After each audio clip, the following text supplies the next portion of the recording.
Hey yo, what's up sa inyo mga kapenyo? At today meron na naman tayo napakainit na reaction video. Promoter ni Utol Janel Casimero na si Masayuki Ito naging prangka dito kay Nakatani na kung saan mapapahamak lang daw ito kay Janel Casimero kung sakali nga na magharap sila. Even kay Naoya Inoue medyo dedehado o dedelikado no etong si Nakatani dahil kumbaga hindi pa nga raw ito talagang hinog na hinog para itapat dito sa ating pambato at kay Naoya Inoue. At tara mga kapenyo, wag na natin patagalin at sabay-sabay natin pakinggan dito kay Sports Talk PH. Sa latest nga pong naging pahayag ng Japanese promoter na si Masayuki Ito ay naging prangka ito patungkol sa potensyal na bakbakan sa pagitan ng dalawang undefeated Japanese multi-division world champion and pound-for-pound fighters na sila Naoya Inoue at Junto Nakatani. Pero alam nyo, sa totoo lang ako, no, kung ako yung tatanungin, siyempre si Nakatani kasi akyat ng timbang yan eh. Tapos pangalawa, mayroong gustong patunayan yung bata eh. Para sa akin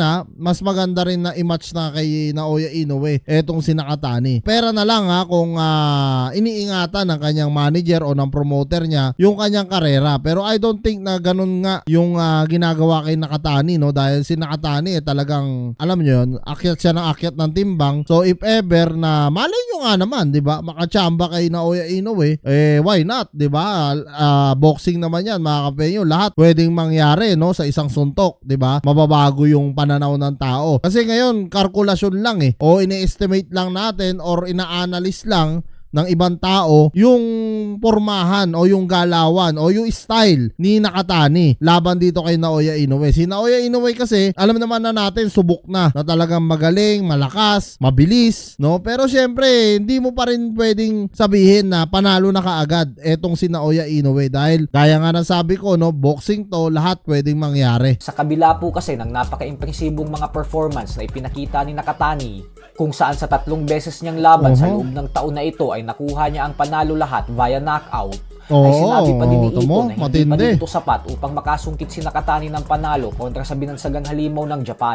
So, ang kay Ito siguro, parang kanya, magpahinog muna etong si Nakatani, no? Even though na naka-3 knockout siya ng 3 sunod-sunod sa kanyang mga previous fight, no? Hindi pa rin sapat para kay Masayuki Ito, Pero para sa akin, momentum yan, Kumbaga, nandyan yung momentum, nandyan yung gigil ng boksingero, Kasi pagka ganyan ang boksingero na lagi nakakakuha ng knockout, gigil na gigil yan, no? Na makapag-knockout ulit. Kumbaga, yan yung momentum ng isang boksingero, Kaya nga, yan din yung sinabi ko, di ba, nung mga nakaraan kay Utol Janel Casimero na sana mabigyan kaagad ng fight, no? Dahil nga, maganda yung naging performance niya dito kay Saul Sanchez, which is talagang baka magsunod-sunod, di ba? Yung gigil ni Utol. Paliwanag ni Ito na kung may isang boksingero man umano na may kakayahang tumalo kay Inoue, ay walang duda daw talaga na si Nakatani ito.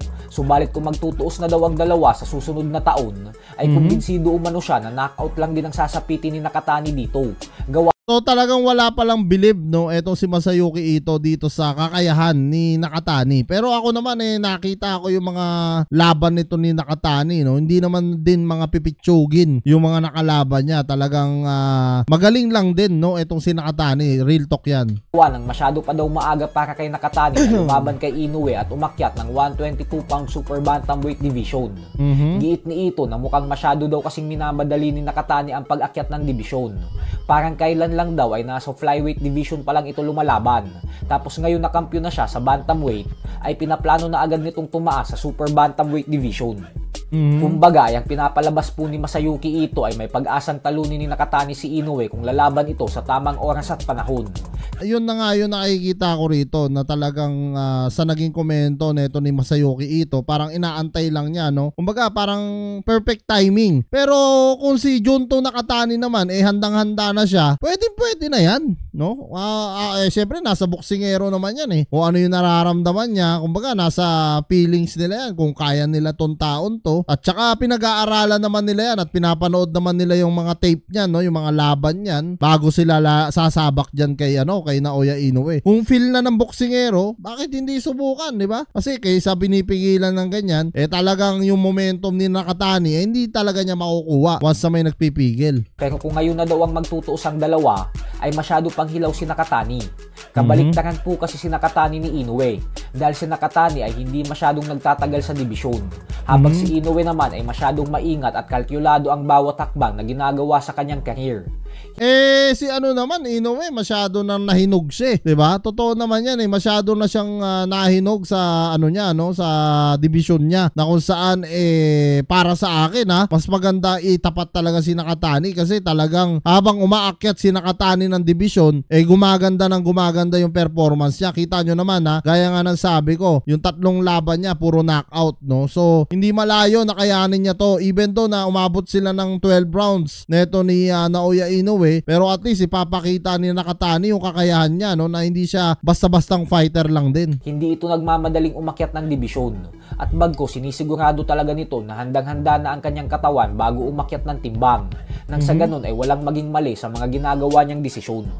Hindi yon, talagang meron lang mga promoter yan na sadyang natatakot lang. Kay Utol Janel kasi merong ayaw niyang pumalag Diba? Kung talaga siya na yung malakas sa division nila, bakit hindi niya palagan para magkaalaman talaga, diba? Sa kabilang banda naman mga idol ay usap-usapan nga po ngayon sa Philippine boxing community sa social media na dahil may potensyal na umakyat ng super bantamweight division si Junto Nakatani, ay maganda umano kung ang ating pambato na si Angas ng Pinas General Casimero ang sumalubong dito. Yan, putik na yan, isa pa yan. Maganda rin yan, no? Dito talagang may kalalagyan si Nakatani rito. Pero syempre ayaw natin magkumpiyansa, no? Gaya nga nasabi ko kanina, uulitin ko ulit, boxing nga ito, no? Anytime pwede mangyari, pwede mabaliktad, no? Ang laban. Kasi isa-isang suntok, once na mahilo ka o ma-knockout ka, alam mo na, di ba? Pero para sa akin, magandang laban to. Syempre si Utol talagang macha-challenge siya dito dahil magaling din si Junto Nakatani bago niya makalaban si Naoya Inoue. No, para sa akin kung si Junto laban dito kay Naoya Inoue, pwede nang ipalagyan. Pero kung kay Utol Janel lalaban ka agad kay Naoya, pwedeng si Junto muna, no, bago siya dumaan kay Naoya Inoue para talagang at least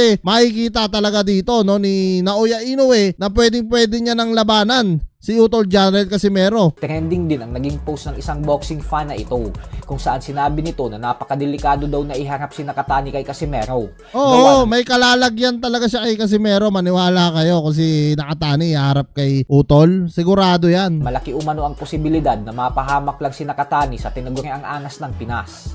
Ang post po na ito ng isang panatiko ay umani ng mahigit 22,000 likes sa Facebook, kung saan karamihan ng komento ng mga tagahanga ni Casimero ay sumang-ayon sa sinabi na mapapahamak si Nakatani. Oo. Pero syempre hindi pa din. Kasi yung height niya tsaka height ni Saul Sanchez hindi nakakalayo. Yung bilis ng galaw rin ni Saul Sanchez sa bilis ng galaw ni Nakatani hindi rin nalalayo. At saka pag sumuntok si Nakatani talagang laging open yung muka, no? Which is gustong-gusto ni Casimero yan kasi papasok yung over left hook niya, no? Tsaka straight. Pumawawala ang mga kritiko at sinabing nasa magkaibang level daw si Nakatani at Casimero. Gawa ng nasa top 10 pound for pound fighters ng The Ring Magazine si Nakatani. Habang si Casimero naman daw ay kailanman ay hindi pa umano nagawang makalusot sa top 10 pound for pound rankings ng The Ring Magazine.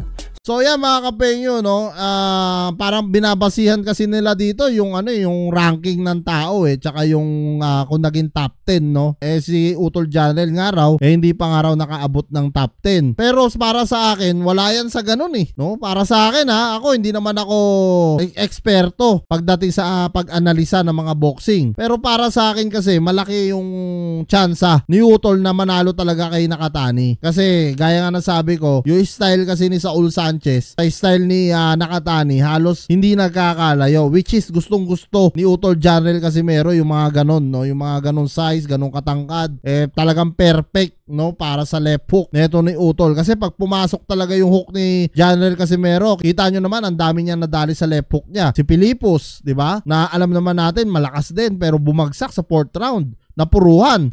Tapos dito si Saul Sanchez. Kung lalaban o papalag si Nakatani, why not? para masubukan na ulit, no? Yung lakas ni Utol Janel Casimero laban kay Nakatani, para sa akin magandang laban din yan, no? So anyway, maraming salamat dito sa panonood nyo sa panibago natin reaction video. At kayo mga kapenyo, agree rin ba kayo kung sakaling isasalang nga si Utol Janel Casimero dito kay Nakatani? Comment nyo na lang down below lahat ng opinion nyo mga kapenyo, at lahat po yan mababasa ko. Maraming salamat mga kapenyo, at kita-kita na tayo sa susunod kong reaction videos.